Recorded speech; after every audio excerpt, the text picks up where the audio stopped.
La scène politique congolaise est frappée très fortement par les discours de l'ancien président de la République démocratique du Congo, Joseph Kabila Kabange, un discours qui est intervenu juste après la levée de ses immunités parlementaires.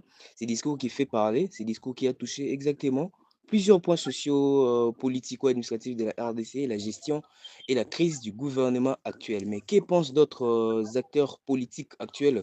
Quel est leur perçu et l'impact du discours de l'ancien président de la République, Joseph Kabila Kabange? On en parle dans cette interview spéciale qu'on accorde aujourd'hui à Monsieur Jean-Denis Balako, qui est le coordonnateur et membre du mouvement de libération du Congo, MLC en sigle, qui est dirigé par le ministre Jean-Pierre Bemba. Mesdames et messieurs, bonsoir et bienvenue à cette interview que nous avons l'honneur de recevoir aujourd'hui, un acteur politique de la RDC à qui nous disons bienvenue à cette interview, Monsieur Balako.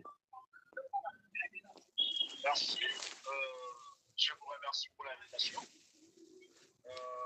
Si j'ai compris à l'introduction hier en termes de présentation, je suis Dr Bala Kouza, coordonnateur interfédéral de la Ligue de jeunes de l'opération du Congo, parmi cher au président Jean-Pierre Bemba.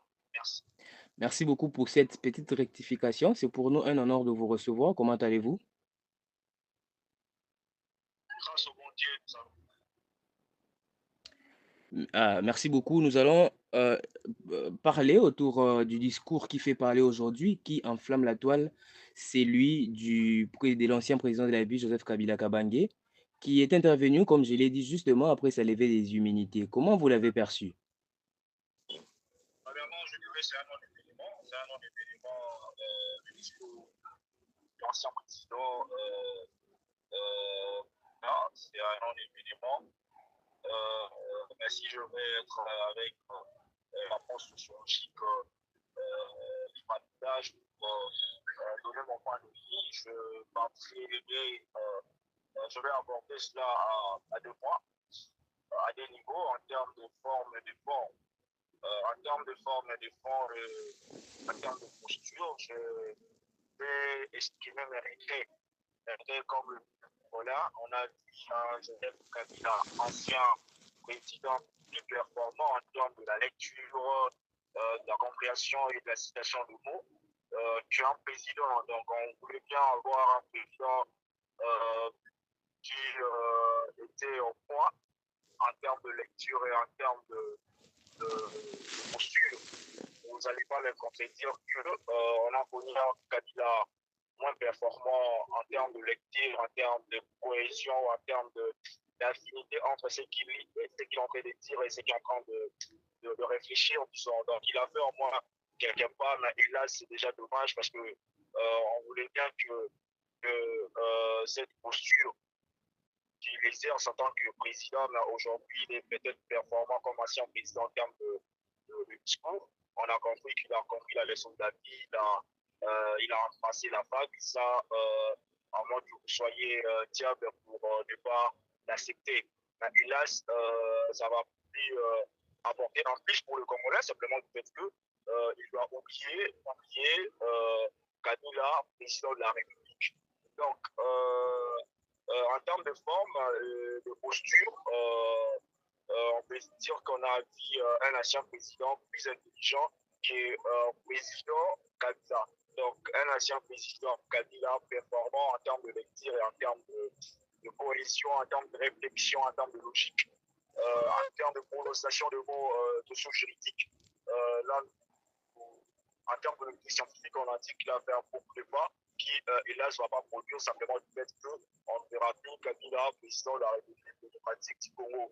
Mais en termes de fond, c'est un peu public, simplement du fait que la majorité des choses qu'il est en train d'évoquer, ce sont ses regrets, c'est-à-dire des choses qu'il a voulu faire quand il était président, mais hélas, il n'a pas pu faire parce que vous allez se souvenir que il a dit qu'il n'avait pas tout autour de 5 personnes pour lui conduire au bon port. Donc, en termes de forme, c'est un peu public. Ce sont des regrets.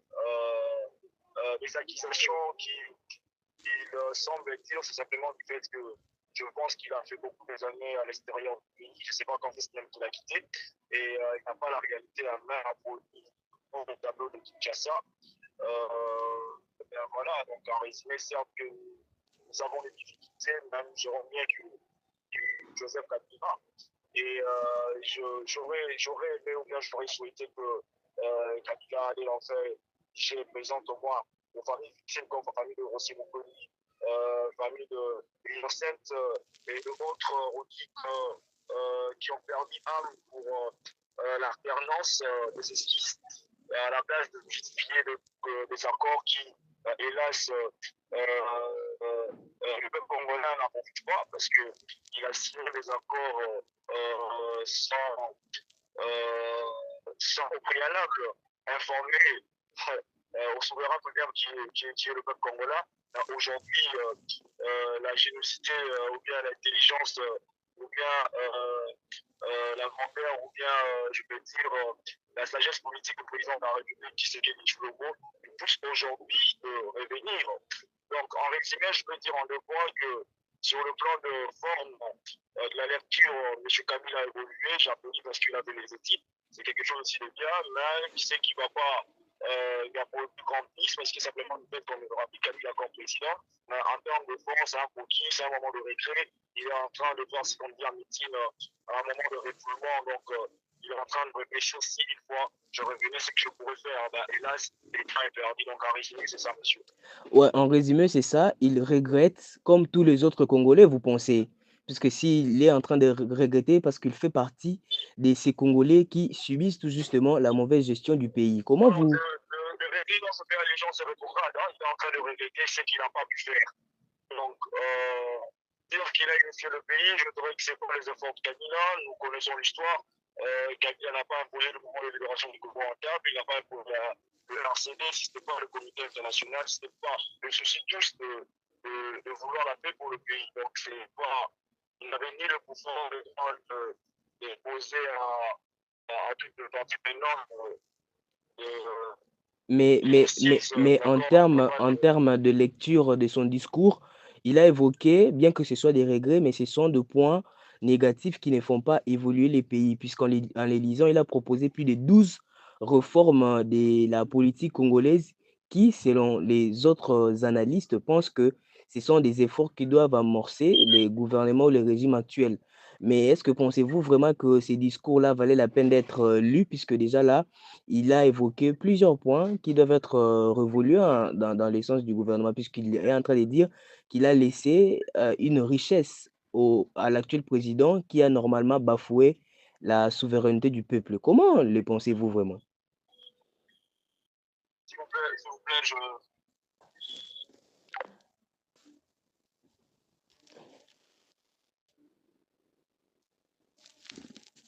trouve que le discours de président Kabila ne qualifie pas politique, simplement du fait que, comme constaté sur le terrain, le Congo, hormis la situation qui survit à l'est du pays, le politique fait plus de bord et gère mieux le Congo au quotidien que le Kabila. Euh, euh, n'a pas la notion plus parce que le gouvernement l'émanation de Kabila.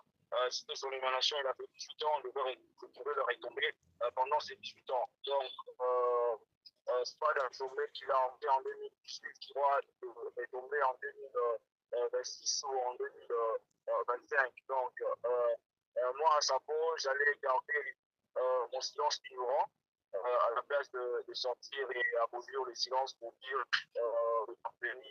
des histoires qui ne tiennent pas.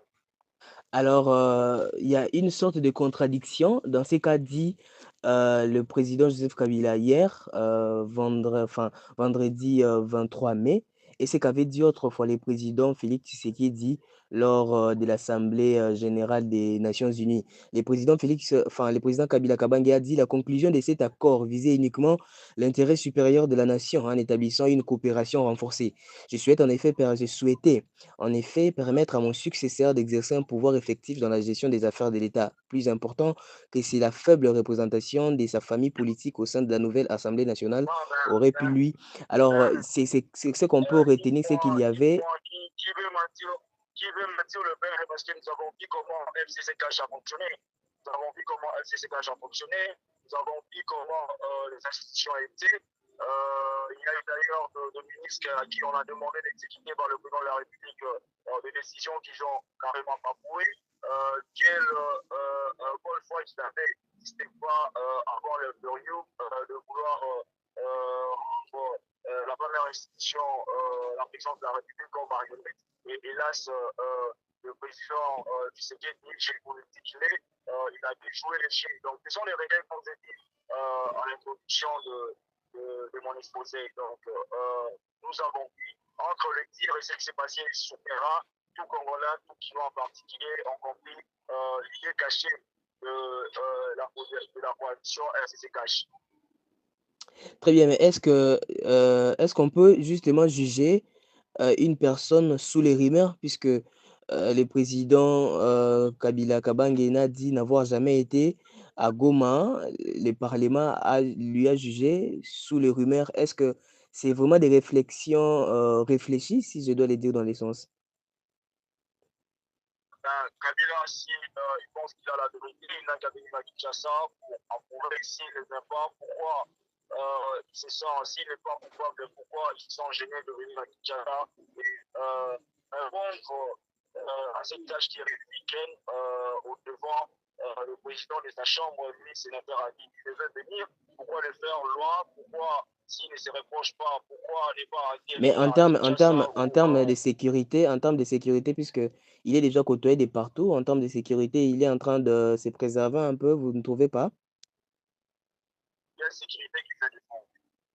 Non, mais il est jugé D'abord, de la trahison, il est jugé sous forme. je vous informe que les activités à Kinshasa n'est pas dérangé. Kimaka qui fonctionne tel qu'il a laissé.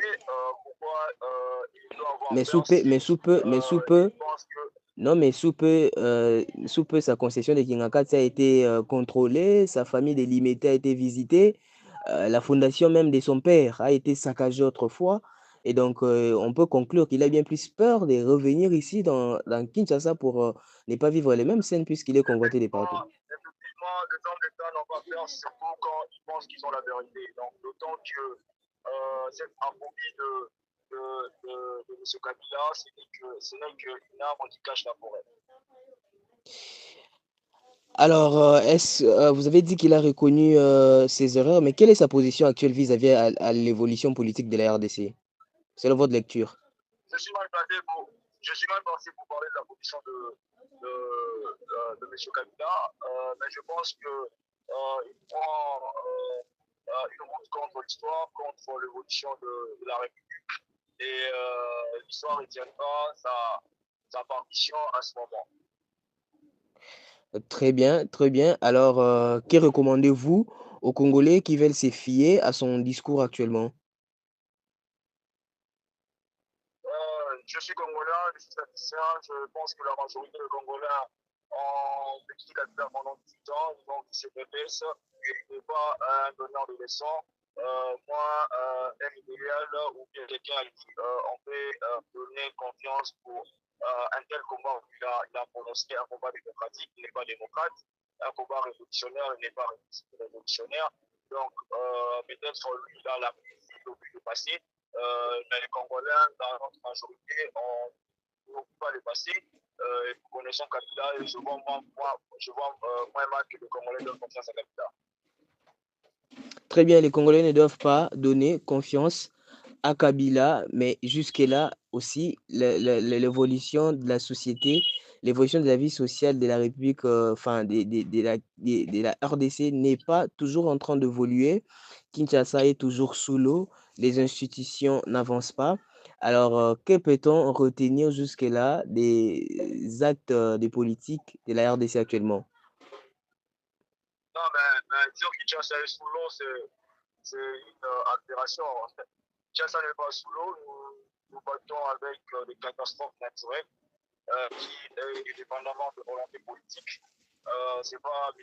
Daniel Bouba qui appelle à régulièrement, c'est le changement climatique qui ne dépend pas seulement de Kinshasa, l'État national et pas seulement le Congo, le niveau international aussi le pays limitrophe, vous savez ce qui se passe à Brazzaville, vous savez ce qui se passe à RCA, c'est le changement climatique qui apporte et je pense que Kinshasa j'ai emmené des catastrophes naturelles Mais, mais les, jusqu'à ce jour. mais les, Donc, em- mais les embouteillages ne font pas partie des catastrophes naturelles. Ce sont des réformes sociétales qui créent ces choses. Mais ça, quelles c'est sont les...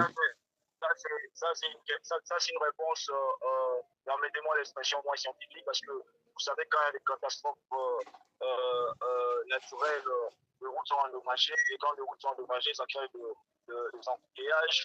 Les gens qui ont fait des diront que les limites en question des eaux, quand il y a des eaux, quand il y a des débordements, ça détruit les routes et la réparation. C'est pas une question de clin d'œil. Donc, consécutive. Hein. Donc, c'est question de fake news. Donc, quand il y a des catastrophes, il y a endommagement de route. L'endommagement de route pourrait créer des embouteillages et c'est tout à fait logique. C'est tout à fait logique. C'est ce qu'on peut retenir de son discours. Nous avons eu l'honneur de recevoir aujourd'hui M. Jean-Denis Balako, qui est aussi le coordonnateur interfédéral de la Ligue des jeunes du parti MLC, mais également un acteur politique vivant. C'était un honneur pour nous de recevoir au cours de cette interview spéciale. Nous avons abordé la question liée tout justement au discours du président, de l'ancien président de la République démocratique du Congo. Il a dit qu'il n'est pas le mieux placé pour en parler. Il n'est pas un modèle, il parle de la démocratie, mais n'est pas démocrate. Il parle de la révolution, mais n'est pas révolutionnaire. Il invite le Congolais à ne pas tout justement se fier à son discours, tout justement se fier à un homme qui porte jusque-là les regrets de ne pas avoir accompli les actions quand il était encore au pouvoir. Alors, je vous invite à suivre cette émission très rapidement ici, tout justement dans notre chaîne WhatsApp, chaîne YouTube, pour en savoir plus. Et merci, merci à Je ne Monsieur pourrais pas Jean-Denis. finir sans saluer les efforts de quelqu'un qui se démarque, notamment le gouverneur de la ville et son vice-gouverneur Daniel Pouba et Thierry. J'en profite aussi saluer au moins un jeune qui se démarque de tous les jeunes, Dr Ngoumabakari Patricia, ministre professionnel de la santé. Ben voilà, la République n'a pas que de mots, il y a aussi des réponses, notamment Daniel Pouba et Thierry. Merci beaucoup. C'est un honneur pour nous de vous recevoir. Merci. À très bientôt.